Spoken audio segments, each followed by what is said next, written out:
It's good to be here again in the World Economic Forum in Davos. It's my pleasure to introduce Alex Karp. I want to just start off on something more intimate between he and I. I'm pretty proud of what I created at BlackRock, but my total return since I've been a CEO is only compounded at 21%. Since Alex and Palantir went public, his compounded return is 73%. So congratulations, Alex. But more importantly, we're in the middle of a profound technological shift. I think we all are hearing about it, reading about it, feeling it, being a part of it. And everybody's asking the question, you know, what can AI do for me, or how can I translate it? What can it do for growth? What can it do for workers? What can it do for countries and national security? We are talking about it, that it has the potential to grow capacity, to modernize industries, expand opportunity. It also will transform how we work and where we work and how we work. And the question is, are governments prepared for that real transformation of a society? So we need to make sure that as it deploys in a way that empowers people, empowers institutions, and builds a more resilient global economy. Few leaders are truly at this intersection, though. I am certainly not that leader, but in that intersection of technology, national security, and the real economy, the way Alex Karp is. As co-founder and CEO of Palantir, Alex has closely worked with defense and governments, private organizations to apply how AI can be used in more of the critical areas. And it's really important. And I must say, my conversations that I've had with Alex over the last year has really enlightened me. So I'm looking forward to this, Alex. So let me just start off. Sovereign states have often been early adapters of advanced technology. And I think we're seeing that really very, very intimately in the United States. But from your perspective, how is AI supporting decision-making in defense and security? Well, first of all, delighted to be here. And with that introduction, maybe I should just stop. It's good downhill from here. Would you like to talk about our returns some more? And I'll just, it's just time. I've been public now 26 years. So, I think one of the things to remember, like the backdrop of your question, I think is though you have in America, and I would say also in Europe, historically, industrial development and military technology were obviously co-linked. And is a generalization, but more true than not, you developed a product for the military that then was dual functioned and raised the standard of living of the country. And then for lots of reasons, I'll just leave aside for now, that's not the way at least technology was built until now. There's all these defense tech startups and Palantir, but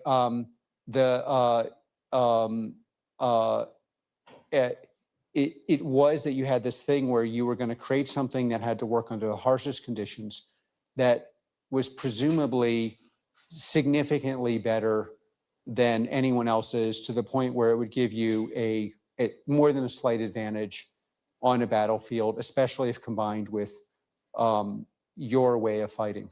And you saw this, there was a very famous socialist German historian who was said, well, one of the problems Germany had was the warfighting machine was so good that they just said, well, we'll decide on the battlefield who's right.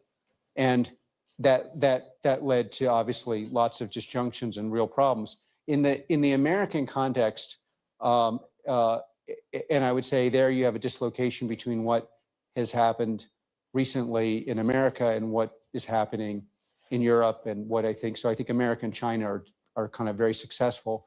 And I spent most of my adult life in Europe, and I'm very pro-European. But I think any honest assessment is that's not gone very well.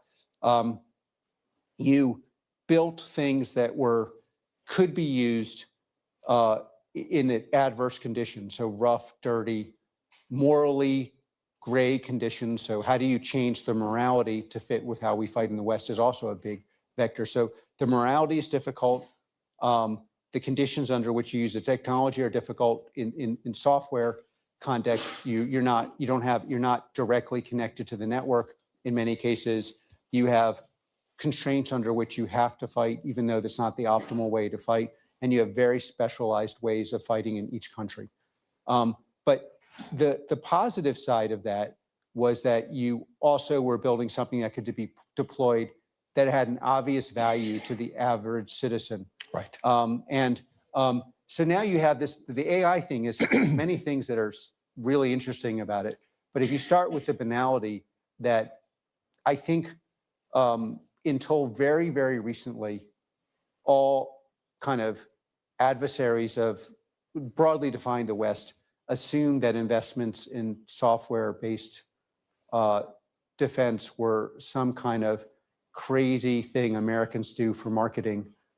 Get rich, company blows up, you're on your beach in the Bahamas, but shareholders are happy and it's gone, kind of thing. And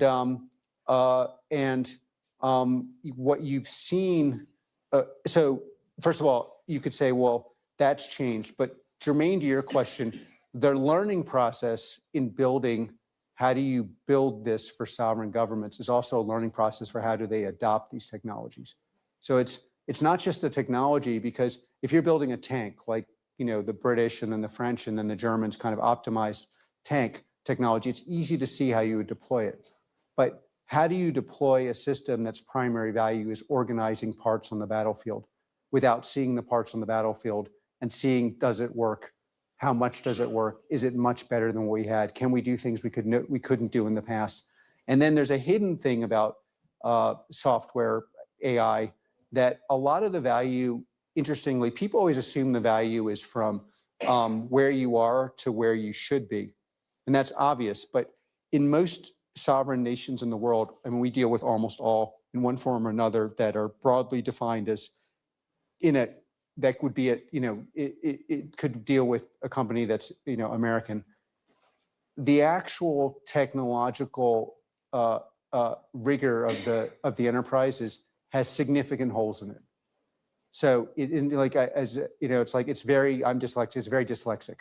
There are like whole pieces of the enterprise that exist on a PowerPoint that when you go to battle, you will find out do not exist.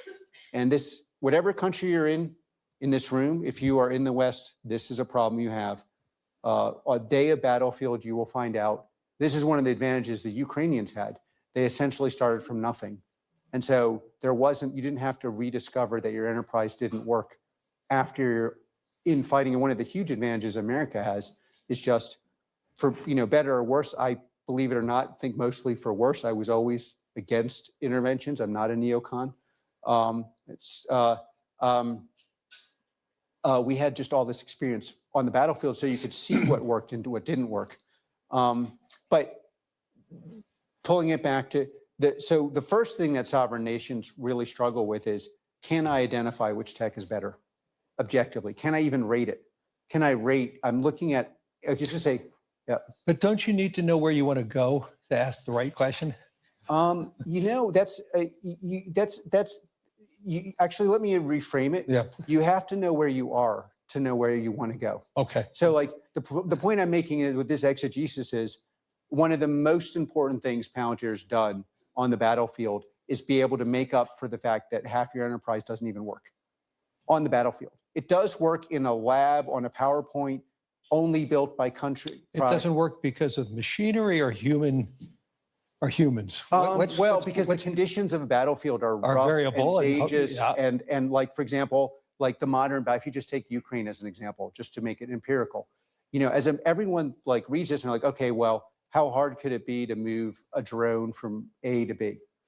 Well, actually, first of all, you're going to need to know where you want to put the drone. That's going to require synchronizing all your data. You're going to need to do that without transferring that data to your adversary, which means you're going to have to know every single person who touched it. You're going to have to obfuscate it to the final thing. Then you're going to want to do it presumably either within the accordance of your strategy or with your ethics. So where does it not go? You're going to want to be able to correlate it. Do you want to put the drone on your asset? Only 2 people in Ukraine may know that one of the generals is your asset. You can't tell people that's your asset. How do you make it look like to your soldiers that you actually were taking people out and you just missed your asset? Then the war advances. So the Russians, which they're often very underestimated for reasons I don't understand, but like they're mathematically arguably the best in the world, and things they may not have in the beginning, they can kind of cobble together. And so they began jamming electronics. So now you have a completely different problem, but presumably your enterprise has to be the same or developed, because now it's not a question of going from A to B, it's a question of going through a completely jammed environment where you have no connectivity while actually collecting data while you go through that environment. And every one of those things is like a dynamic challenge, none of which were foreseen even before the Ukraine. And every single battle zone in the world has by the way, the other thing is, then people fight differently. So like, if you look at the big battlefields, I'm sure some people love our work here and some people hate it. By the way, we welcome all opinions at Palantir. Even inside Palantir, we have people who love our work and people who are unhappy with the work. We welcome all. That's a spirit of dialogue. It's a spirit of dialogue with a somewhat of a leader. But, if you look at, how, when the Ukrainians, it's a small team of people and very courageous soldiers that are very technical. They have highly technical people that get built on top of our product, things that we don't understand and proprietary ways of using the product. In Israel, they, according to rumors, use their intelligence. So most people fight military to military. This was intelligence in Iran, from what I can tell from the papers. And then in America, you just have massive forces that no other country has, but they had to be integrated. And the integration capacity, so every one of those things is different. Sure. And so the twofold role of enterprise software on a battlefield is, one, to make sure all the underlying things actually works, and then two, to raise the level to a level no one else has in the world. Let me translate this now. I mean, there's so much technology that was created from defense, whether it was the internet, GPS. How do you envision this translating from defense and military to corporations, to businesses, to society? Well, first of all, the fact that it's basically a purely raw, naked environment means that you actually know the ground truth of what could work, independent of what enterprises think can work.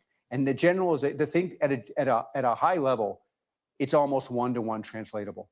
But precisely because, as just to take enterprises in general, not all enterprises, tend to want to, over time, become like every other enterprise. So if you take 5, A enterprise and B enterprise and C enterprise, they're in the same market. Their tech infrastructure is trying to make them into the same enterprise. They have the same org chart. Sure. They have presumably roughly the same, they don't have the same data infrastructure. And what you learn on the battlefield is that, and in life is that's not particularly valuable. What is very valuable is an enterprise can do something no enterprise in the world can do. And so that is the goal of every single military intelligence service. In fact, all these intelligence services and militaries have their own specialization. And so when we went to commerce, like what we're saying is, how can we make your insurance company, the way you underwrite, how can we make that to your tribal knowledge about underwriting?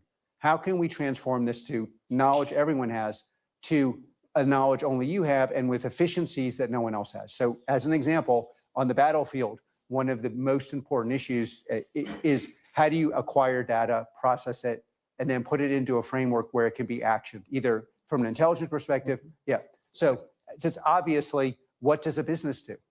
In the end of the day, what is a business doing? I mean, it is, so for example, especially in anything underwriting, banking, hospital intakes.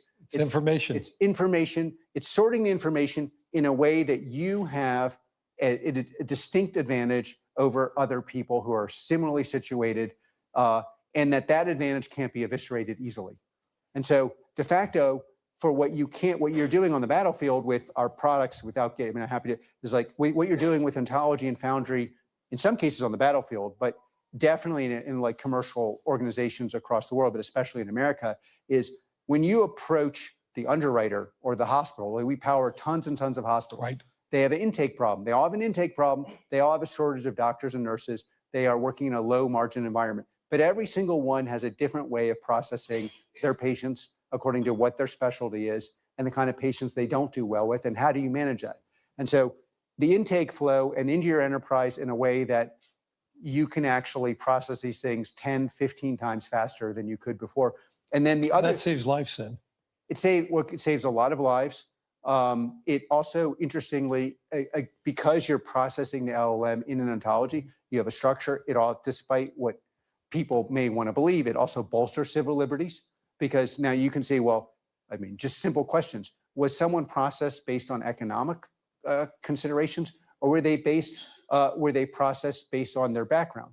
Like, those things are impossible to see unless you have, like, there's a huge civil liberties betterment side of this that typically people don't believe we care about, but it's actually exactly the opposite. We do care, and showing is caring. It's like we can granularly show why someone came in, why they were taken, why they were rejected, and we can do it in a way that makes business sense for the business itself. And then it leads to safety efficiencies. And probably brings down costs. Well, if you want to do a shorter kind of financial version, you basically, in the past, to do what we can do in the full light of a public market, you need to take the company private. So, and then you would take out the cost structure, and you probably resell it. Well, now you can take out the cost structure, make the workers more important. So the actual workers, not the fat kind of in the middle, and then you can change the way they go to market. So But in hospitals, you could process this information faster. Presumably, you'll have much faster, and then the outcomes. nurses, the nurses and doctors are also happier. And yeah. So you suggested that for companies to rapidly adopt it, they have to, the best way to do it is go in private, then they could restructure. But No, what I'm suggesting is they don't have to do that anymore. They don't have to do that. Right. But so what is the basic hindrance in the adoption of AI? Is it just legacy systems, legacy issues? How do we accelerate the adoption that it's good for humanity? Well, I mean, our adoption accelerates beyond our capacity. So I think if you just buy large language models off the shelf and try to do any of this, it won't work. It's a commodity. Also, it's not precise enough. You can't do underwriting with a large, no. You couldn't do any of these things that are regulated. No. So moving to like everybody, there's not like the problem with adoption at this point is people have tried things that just can never work. Like you borrow a large language model, you put it on your stack, and you wonder why, it's like not working. And so what you're going to see, especially in America, is people trying to do something like what we do with ontology, maybe by hand. Because once you build a software layer to orchestrate and manage the large language models in a language that your enterprise understands, you actually can create value. And I think there's a lot of discussions like, are we in an AI bubble?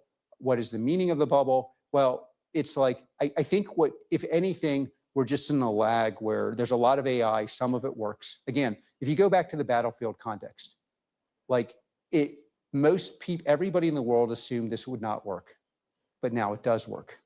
And so now the question isn't, does it work, but how can we get it to work for my country? And this is exactly what's happening in companies. It's like, oh, this company, it worked, mine didn't. What are you doing? Like, for example, I mean, if you want to just make it like parochial to us, Palantir barely has a sales force. In fact, it seems to be getting smaller every time I go see them. And it's like, and it's simply because you're laughing because you know it's the Palantirians here, but it's getting smaller and smaller and smaller.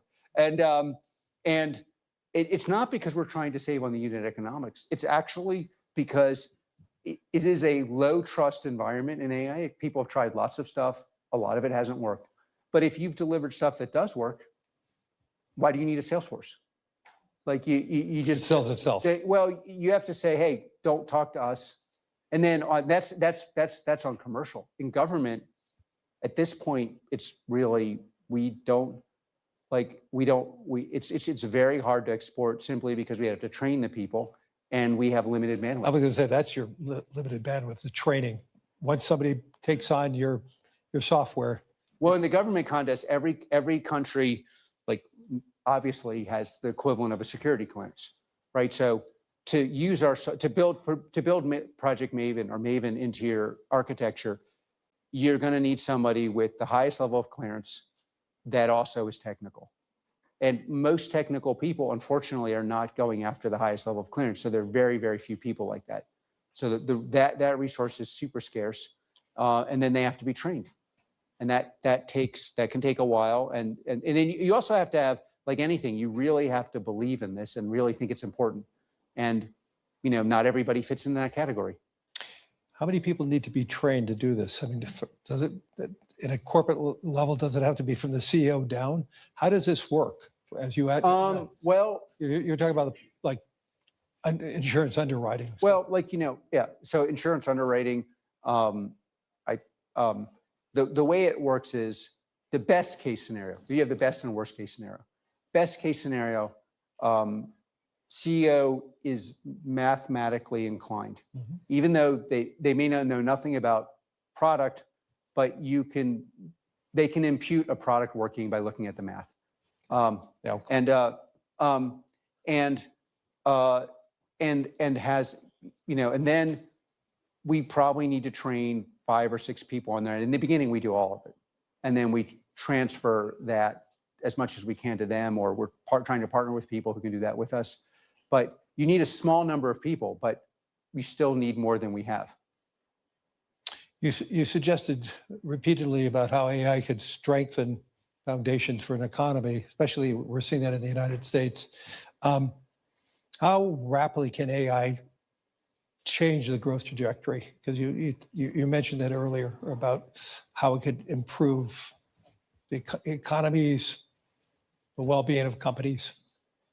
Well, there in a lot of these things, there's a speed question, but I think with a lot of our companies, it's like we can take out in the area we go in up to 80% of your cost and improve your top line dramatically. But it really depends on the use case and what we're doing. And then there's a speed function, which is we can, in the past 5 years ago, that would take us a year. Sure. Now it could take a week. Yeah. Let me further that question though. I'm sure it's on the minds of some people here. Is AI going to create jobs or destroy jobs overall? Yeah, I think one of the unfortunate things of the narrative in the West is it will destroy humanity's jobs of you went to an elite school and you studied philosophy, use myself as an example. I did too. Yeah, hopefully you have some other skill. That one is going to be hard to market. But it was always hard to It market. was hard to market, very hard. It was a good education. A very, very strong education. If you can get a job, you might keep it. But that's what I always thought. It was like, if I finally get a job, I'll probably keep it and do well, but I'm not sure who's going to give me my first job.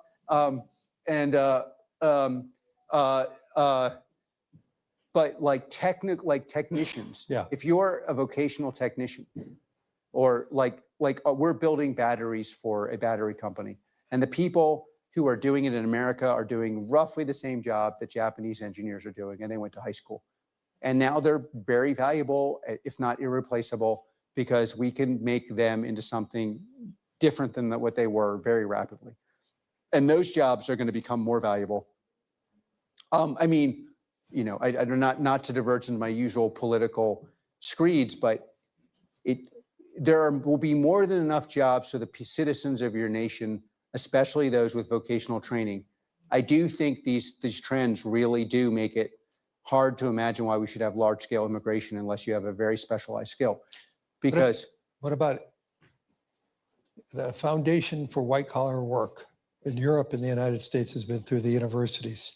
What I just heard you say, we're going to need more vocational men and women, and they're going to be. But are you also insinuating we're probably going to need less white-collar? I think what we need to do is, yes, but I think we need different ways of testing aptitude. It's like, there are a lot of people doing X that should be doing Y. Like if you could manage one of our systems, like just the person managing our Maven system in the US Army is a former police officer who I think went to a junior college. And they're doing very, very high-end, very complicated targeting globally. And that person actually is irreplaceable. And I think in the past, the way we tested for aptitude would not have fully exposed how irreplaceable that person's talents are. And would they have been as talented if they had not gone to their college? Yes. But I think I tend to, even inside Palantir, if you look at inside Palantir, what am I really doing all day? I'm walking around, figuring out what is someone's outlier aptitude. And then I'm putting them on that thing and trying to get them to stay on that thing and not on the 5 other things they think they're great at. Like, keeping their. Yeah, it's like, well, everyone at Palantir, every engineer at Palantir, it's the most, wherever I go in the world, like for as you know, maybe for 18 years, everyone thought we were like a business joke. And now lots of business people want my advice. The only people who don't want my advice at Palantir about business are Palantir engineers. They're like, hey, Alex, I have an idea about how we could just be in a much better company. And it's always like, yeah, it's like literally McDonald's, but it's like, we should have some titles and you should stop speaking in public. And and then, I mean, there's probably right about speaking in public sometimes. I certainly admit that. I don't think you did anything wrong today. Yeah. So thank you for that high praise. One of the keys to success is setting the bar very low. Yes. No, I don't believe that's how you operate Palantir. One last question. Where will the curve of AI go in the utilization? In the United States and other developed economies? But what about the developing economies? How can they participate in this? I mean, I read a research report yesterday that said the application of AI has been so dominant by societies of high education or companies of high education. And they're seeing a very big divergence that is occurring already.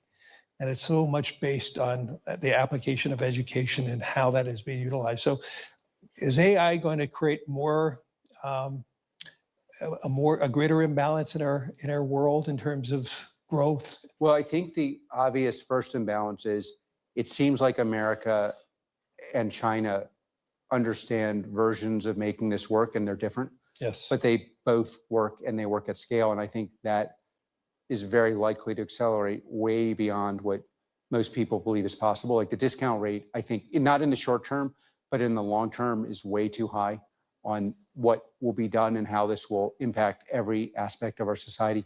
And I would say, especially on military. And then I tend to be a realist, and I think, you have wide divergences. It's going to be hard to have the kind of discussions people want to have where two countries are, and with maybe a third following of Russia on the because they're so good at fighting. But and then I spent, and I'll get to the developing world. I spent a lot of my life, my most important years, and my father's family came from a part of Germany, and I really care about Europe, and especially the German parts of Europe, where I had many of my best years. I still fantasize of going back to grad school, not for the learning reasons. This time you're going to have more fun? I had so much fun. Oh. We won't go into that, but it's like endless. Sometimes when I'm traveling across the country, I just think of grad school. But it's